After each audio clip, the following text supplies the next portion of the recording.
The beginning of terror. In the year 1918 AD, in the quiet foothills of the Himalayas near the village of Rudraprayag, India, the night had always been peaceful. But in 1918, something sinister began to stir in the jungle. That night, a single scream pierced the stillness, a scream that would haunt the villagers for years.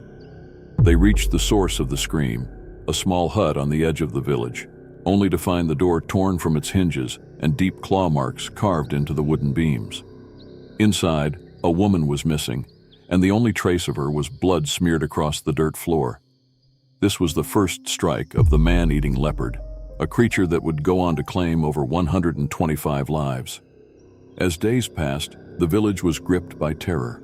The leopard, a predator so cunning it could break into homes at night, dragging its victims into the jungle before anyone could react.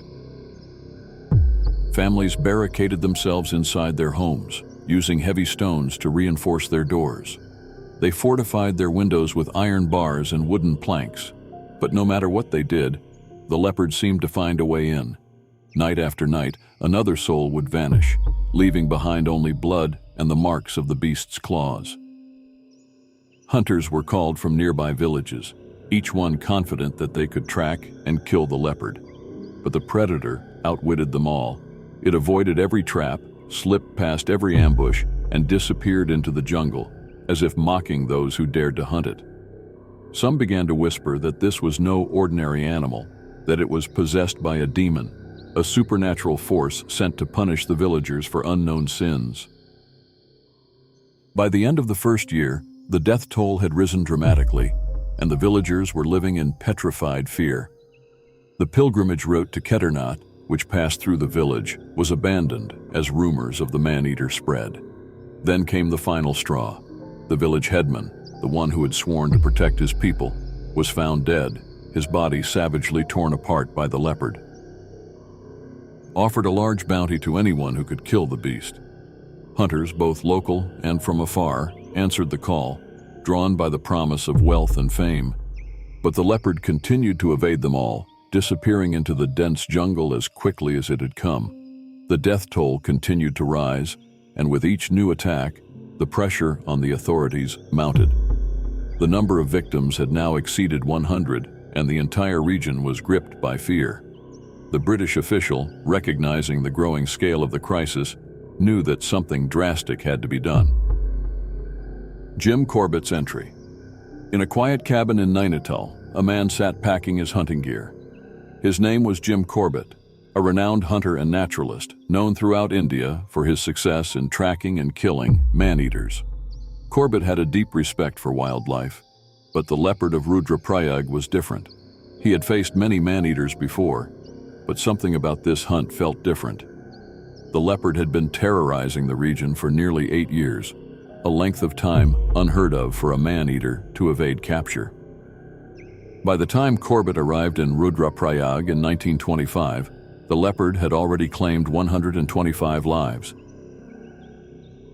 The villagers had pinned their last hopes on Corbett, but they had also seen too many fail. Some wept openly as they begged him to end their nightmare.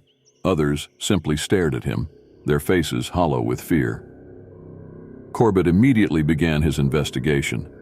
He studied the leopard's tracks, interviewed survivors, and examined the remains of its victims. The leopard did not hunt out of desperation or hunger. It hunted with precision, with intelligence. It broke into homes that were locked and fortified, dragging its victims away without making a sound. On his first night in the jungle, Corbett set a baited trap and waited in the darkness, rifle in hand. Hours passed, but the leopard never appeared. When dawn broke, Corbett inspected the trap, only to find that the bait had been taken, but the predator remained unseen. The leopard had outwitted him once again. The hunt begins. The jungle around Rudraprayag was dense, with steep cliffs and narrow ravines that provided perfect cover for the leopard.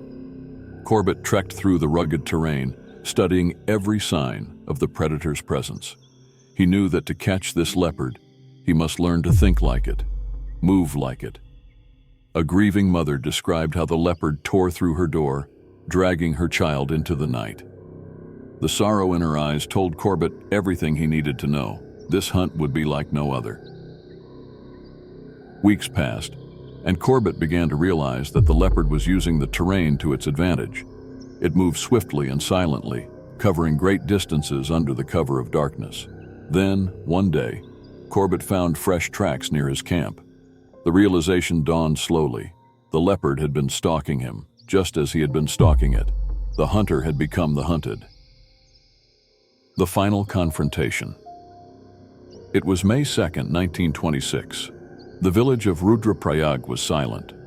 The villagers had bolted their doors and windows, huddling inside their homes, hoping that this would be the night the terror finally ended. Corbett crouched in the shadows near the remains of a recent kill, rifle ready. Hours passed in silence. Then finally, the faint sound of padded footsteps approached.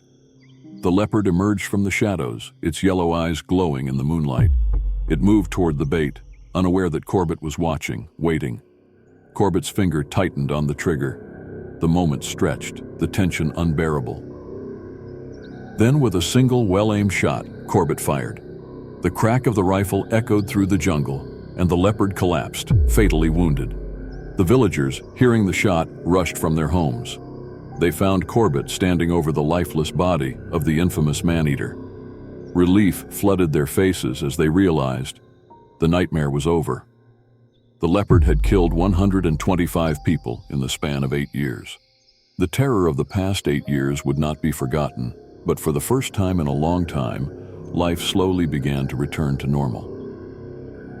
And there you have it, another mystery brewed to perfection. If you enjoyed sipping on today's tale, don't let the intrigue end here. Hit that subscribe button to keep your mug filled with new mysteries every week. Give this video a like if it got you thinking, and drop a comment below. What's your theory? We'd love to hear your thoughts. And if you've ever had a mysterious experience of your own, share it with us in the comments. Who knows, it might just be